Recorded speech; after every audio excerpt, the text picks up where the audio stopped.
여러분, 혹시 상상해 본 적 있으신가요? 매일 아침 눈을 뜨면 옆에서 여보, 일어나요 하고 부르던 그 목소리가 어느 날 갑자기 사라진다면 그날 이후의 하루는 어떻게 흘러갈까요? 안녕하세요. 여러분의 마음을 두드리는 라디오 DJ 이민영입니다. 오늘은 다소 무겁지만 결코 남 얘기가 아닌 주제로 문을 열어보려 합니다. 아내가 먼저 세상을 떠나고 혼자 남은 남편들이 맞이하는 참혹한 현실. 이건 먼 미래 이야기가 아니라 언젠가 우리 중 많은 이들이 직접 겪게 될 수 있는 일입니다. 통계에 따르면 우리나라 남성의 평균 기대 수명은 약 80.6세, 여성은 86.4세, 여성이 평균 5에서 6년 더 오래 삽니다. 그래서 많은 남편들은 이렇게 생각하죠. 나는 먼저 갈 테니 아내가 남아 나를 보내주겠지.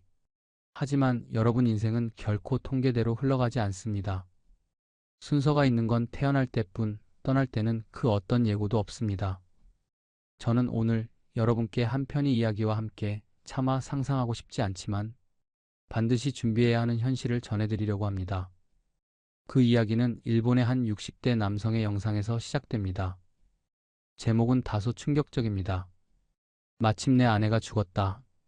나는 자유가 되었다. 처음엔 냉소와 자유를 말하는 듯 시작했지만 끝은 전혀 달랐죠. 아내 없는 부엌, 혼자 끓이는 라면, 공허한 집안 공기. 그가 말하길 자유로워질 줄 알았는데 5년 동안 아무것도 할 수 없었다. 혹시 여러분 지금 이 이야기를 들으면서 나는 괜찮을 거야 라고 생각하시나요? 아마도 오늘 방송을 다 들으신 뒤에는 지금보다 훨씬 더 따뜻한 시선을 배우자에게 보내게 되실 겁니다. 그리고 혹시 아직 결혼 전이신 분이라면 사랑하는 사람과 함께하는 일상의 가치가 얼마나 특별한지 다시금 느끼시게 될 겁니다. 여러분, 라디오는 함께할 때 더 따뜻합니다. 지금 듣고 계신 분들 구독과 좋아요, 그리고 알림 설정까지 해주시면 앞으로도 이런 깊이 있는 이야기들을 계속 전해드릴 수 있습니다. 여러분의 작은 클릭 하나가 저에게는 큰 힘이 됩니다.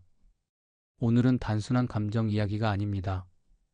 아내를 먼저 떠나보낸 남편들의 실제 사연과 연구로 밝혀진 충격적인 데이터, 그리고 혼자가 되었을 때 어떻게 준비해야 하는지를 함께 풀어가겠습니다. 방송이 끝날 때쯤 여러분은 지금 이 순간 곁에 있는 사람을 어떻게 대해야 하는지, 그리고 나 자신을 어떻게 준비해야 하는지에 대한 답을 얻으실 수 있을 겁니다. 그럼 DJ 이민영의 오늘의 이야기 지금부터 시작합니다.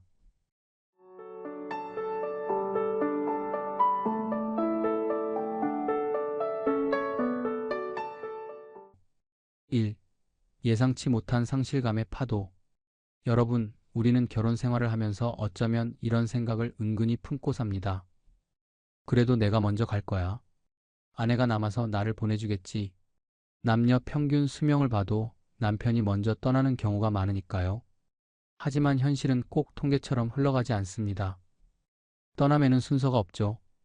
실제로 아내가 먼저 세상을 떠난 남편들의 이야기를 들어보면 그 충격은 상상 이상입니다. 단순히 사랑하는 사람을 잃었다는 슬픔을 넘어서 삶 전체가 송두리째 무너지는 경험이라고 말합니다. 한 70대 남성은 이렇게 회상했습니다. 그날 아침 아내가 평소처럼 저녁 뭐 드실래요? 하고 물었을 때 그는 대수롭지 않게 아무거나라며 짜증 섞인 목소리로 대답했다고 합니다. 그 대화가 마지막이 될 줄은 꿈에도 몰랐죠. 아내는 장을 보러 나갔다가 갑작스러운 교통사고로 다시 돌아오지 못했습니다. 그 후로 그는 매일 아침 부엌에서 나는 소리에 깜짝 깨어났다고 합니다.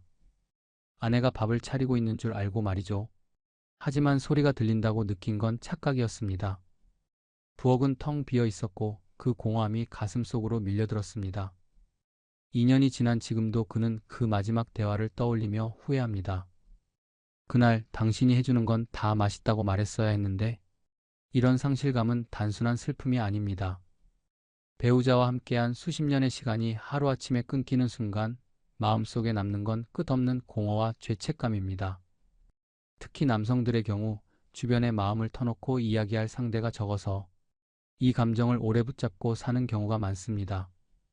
처음 몇 달은 현실을 부정하며 마치 아내가 잠시 외출한 것처럼 생각하기도 합니다. 하지만 시간이 지나도 허전함은 메워지지 않고 오히려 점점 깊어집니다. 이건 단순한 감정의 문제가 아닙니다. 사별 후의 심리적 충격은 우울증, 불면증, 대인 기피로 이어질 수 있습니다. 정신적인 붕괴가 육체적 건강 악화로 연결되는 경우도 적지 않습니다. 아내를 먼저 떠나보낸 남편들은 말합니다. 있을 땐 몰랐어요. 그 사람이 내 삶의 전부였다는 걸. 2. 무너지는 일상. 사람은 혼자서도 살 수 있다고 말합니다. 하지만 그건 어디까지나 혼자가 되는 법을 미리 배운 사람의 이야기입니다. 오랜 세월 아내와 함께 살아온 남편이 하루아침에 홀로 남게 되면 그 일상은 생각보다 훨씬 쉽게 무너집니다. 서울대학교 노년학 연구소의 조사에 따르면 남성 노인의 하루 중 무려 70% 이상이 아내와 직접적으로 연관되어 있다고 합니다.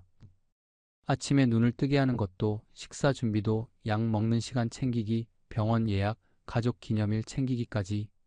계절이 바뀌면 옷장을 정리해주고, 날씨가 추우면 목도리를 챙겨주고, 혈압이 높은 날엔 짠 음식을 피하라고 식단을 조절해주는 것도 모두 아내였습니다. 이 당연했던 일들이 한순간에 사라지는 순간 삶은 삐걱거리기 시작합니다. 한 76세 남성은 이렇게 말했습니다. 아내가 매일 아침 6시에 저를 깨웠어요. 여보, 일어나서 아침 드세요. 그 목소리가 사라진 뒤 처음 몇 달은 그냥 늦잠을 잤습니다. 하지만 시간이 지나면서 깨닫게 됐죠. 그건 단순한 모닝콜이 아니었다는 걸. 또 다른 80세 어르신은 약을 하루 3번 먹어야 하지만 어떤 약을 언제 먹는지 전혀 몰랐다고 합니다. 그는 이렇게 회상했습니다. 아내는 약 봉지를 아침, 점심, 저녁으로 나눠서 식탁 위에 올려뒀어요. 저는 그냥 그 시간에 앉아서 먹기만 하면 됐죠. 그런데 지금은 직접 약 이름을 확인하고 시간을 체크하고 물을 준비해야 합니다. 생각보다 그게 쉽지 않더군요. 병원 예약도 마찬가지입니다. 예전에는 아내가 달력에 표시해주고 전날 저녁이면 내일 몇 시에 어디 가셔야 돼요 라고 알려줬지만 이제는 스스로 챙겨야 합니다.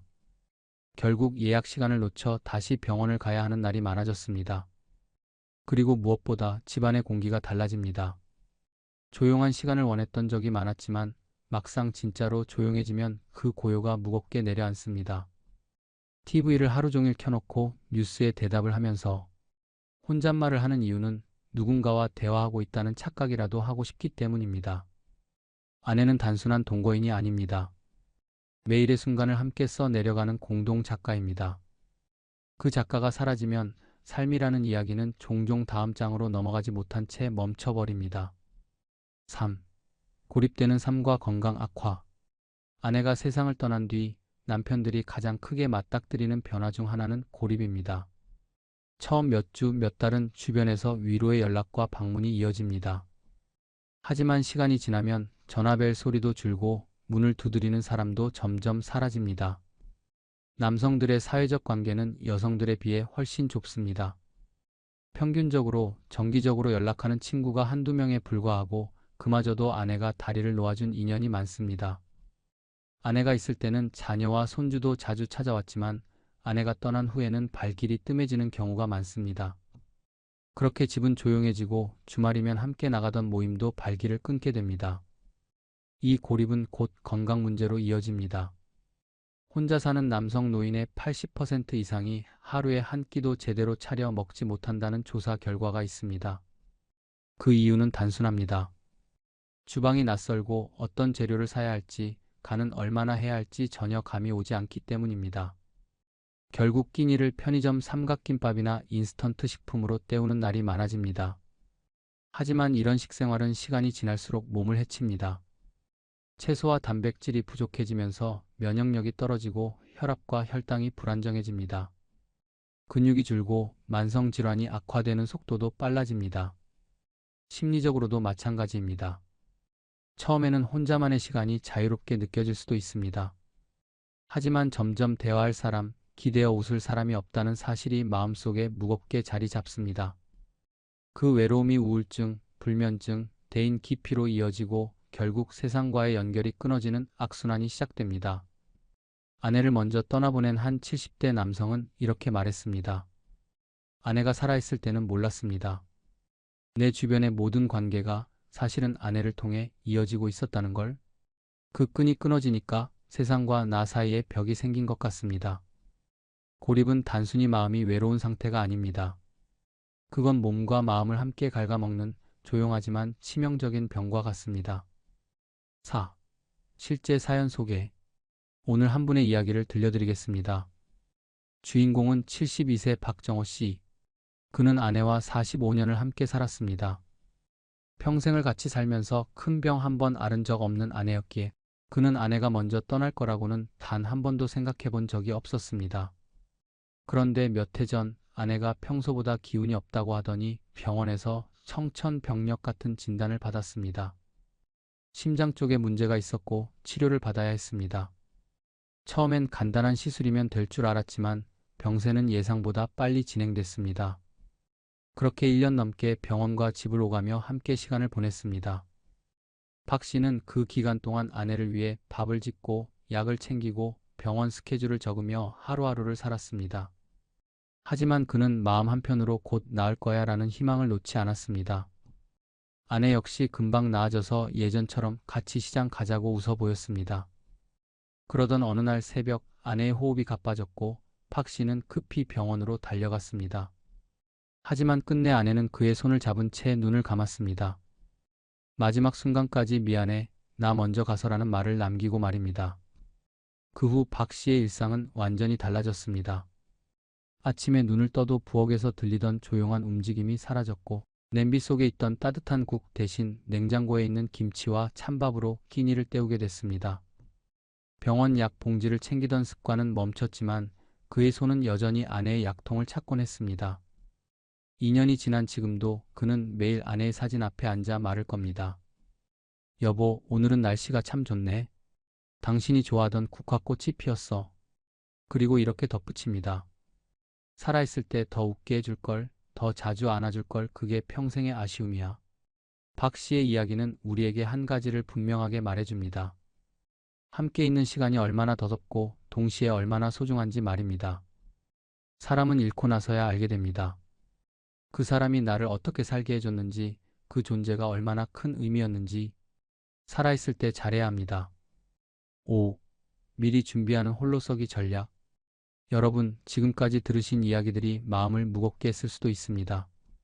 하지만 이 주제는 두려움으로만 끝내서는 안 됩니다. 누군가를 먼저 보내는 건 우리가 바꿀 수 없는 현실이지만 그 후의 삶을 어떻게 맞이할지는 미리 준비할 수 있습니다. 첫째, 가사 분담과 생활 기술 익히기입니다. 아내가 살아계실 때부터 요리, 청소, 세탁, 장보기 같은 기본적인 일을 직접 해보셔야 합니다. 단순히 언젠가 필요하겠지가 아니라 지금부터 익숙해지는 겁니다. 라면 하나 끓이는 법만 아는 것과 제철 채소로 된장국을 끓일 수 있는 건 큰 차이입니다. 작게는 세탁기 돌리는 방법, 음식 보관법, 전자제품 사용법까지 생활의 기초를 스스로 해낼 수 있어야 합니다. 둘째, 사회적 관계 유지하기입니다. 배우자가 떠나면 남성들은 사회적 연결고리를 잃기 쉽습니다. 그래서 살아있을 때부터 지역 모임, 취미 동호회, 종교 활동 등 사람을 만나는 습관을 만들어 두는 것이 중요합니다. 특히 자녀와의 관계를 쿨하게만 두지 마시고 가끔은 먼저 연락하고 만나려는 노력을 해야 합니다. 관계는 시간이 지나면 저절로 멀어집니다. 붙잡으려면 의식적인 행동이 필요합니다. 셋째, 건강과 재정 관리입니다. 혼자가 되었을 때 가장 큰 위기는 경제적 불안과 건강 악화입니다. 연금, 보험, 예금, 투자 상황을 스스로 파악하고 관리하는 습관을 가져야 합니다. 또 식습관과 운동 습관을 지금부터 만들어 두어야 합니다. 아내가 챙겨주던 식단과 약 관리가 사라진 뒤에도 스스로 건강을 지킬 수 있어야 합니다. 마지막으로 마음의 준비입니다. 사별의 충격을 완전히 피할 방법은 없습니다. 하지만 그 감정을 받아들일 수 있는 힘을 키우는 건 가능합니다. 취미나 봉사활동처럼 삶에 의미를 주는 활동을 찾고 감정을 나눌 수 있는 사람을 만드는 것이 필요합니다. 외로움과 슬픔을 억누르기만 하면 병이 됩니다.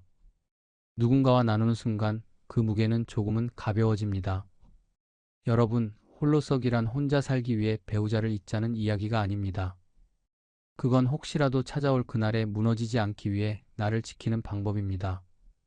사랑하는 사람과 함께 있는 지금 이 순간 준비와 감사가 함께 있어야 합니다. 6. 실제로 아내가 먼저 떠났는데 극복한 사연. 오늘 사연의 주인공은 70세 이영만 씨입니다. 그는 평생을 공무원으로 성실히 일했고 정년 퇴직 후에는 오직 아내와 함께하는 시간이 전부였습니다.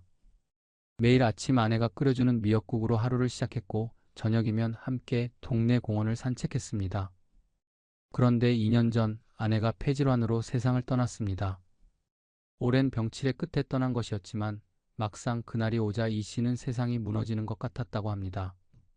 그 후 몇 달 동안 그는 집 밖으로 한 발자국도 나가지 않았습니다. 밥을 해먹는 것도 빨래를 하는 것도 모든 게 귀찮고 의미 없었습니다. 아내가 쓰던 의자는 그대로 두었고 거실 한쪽에 걸린 아내의 스카프는 먼지가 쌓여갔습니다. 그는 말했습니다. 마치 시간이 멈춘 집에 혼자 남겨진 것 같았어요. 하루가 아니라 한 달, 두 달이 그대로 얼어붙은 기분이었죠. 전환점은 아주 우연하게 찾아왔습니다. 아내의 생일이 다가오던 날 그는 무심코 오래된 앨범을 꺼냈습니다. 그 속에는 젊은 시절의 첫 여행 사진, 그리고 아내가 활짝 웃으며 꽃을 들고 있는 모습이 있었습니다. 그 순간 그는 깨달았습니다. 이 사람은 나를 웃게 하고 세상 속에 서 있게 만들었던 사람이었지. 그렇다면 이제 내가 나 스스로를 그렇게 만들어야 하지 않을까? 그날 이후 그는 작은 약속을 세웠습니다. 아내가 살아있을 때처럼 매일 아침을 차려 먹을 것, 매주 한 번은 꽃을 사서 거실에 두는 것, 그리고 한 달에 한 번은 아내와 갔던 곳을 다시 찾아가 보는 것. 처음엔 그저 형식 같았지만 어느 순간부터 그 시간들이 그의 하루를 지탱하는 힘이 되었습니다. 이제 그는 혼자가 된 삶에서도 매일 꽃을 가꾸고 지역 아이들에게 글을 가르치는 봉사활동을 하며 시간을 보냅니다. 그는 이렇게 말합니다. 아내는 내 삶을 완성시켜준 사람이었습니다. 이제 그 완성의 나머지 부분은 내가 채우고 싶습니다. 그게 아내에게 보내는 마지막 사랑이니까요. 이영만 씨의 이야기는 우리에게 말합니다. 사랑하는 이를 잃는다고 해서 삶이 끝나는 건 아니라는 것을, 그 사랑이 남긴 온기와 기억이 여전히 남은 날들을 밝힐 수 있다는 것을. 여러분, 오늘 이야기 어떠셨습니까? 우리가 나눈 사연과 통계, 그리고 홀로서기 전략은 결코 먼 미래의 이야기가 아닙니다. 사랑하는 사람이 내 곁에 있다는 건 그 자체로 매일이 선물 같은 시간입니다. 아침마다 건네는 짧은 인사, 함께 먹는 따뜻한 한 끼, 사소한 잔소리조차도 그 모든 것은 사라지고 나면 되돌릴 수 없습니다. 그래서 오늘 이 시간을 계기로 아직 함께 있는 지금 더 많이 표현하고 더 많이 감사했으면 합니다. 혹시 이 방송을 들으면서 마음속에 누군가의 얼굴이 떠올랐다면 지금이 바로 행동할 때입니다. 오늘은 이유 없이 그냥 그 마음을 전해보세요. 아내에게 꽃다발 하나 선물하는 건 어떨까요? 작은 꽃다발이지만 거기 담긴 건 당신이 내 삶에 있어줘서 고맙다라는 마음입니다. 그리고 제가 오늘 방송 고정 댓글에 예쁜 꽃다발을 고를 수 있는 링크를 남겨뒀습니다. 마음을 전하고 싶은 분들은 참고하셔서 오늘 하루를 특별하게 만들어 보시기 바랍니다. 이 방송이 마음에 닿았다면 구독과 좋아요, 알림 설정 부탁드립니다. 여러분의 작은 클릭이 저에게는 큰 힘이 되고 앞으로도 이런 이야기를 계속 전할 수 있는 이유가 됩니다. 오늘도 함께 해주셔서 감사합니다. 다음 시간에는 또 다른 이야기로 여러분의 마음을 두드리겠습니다.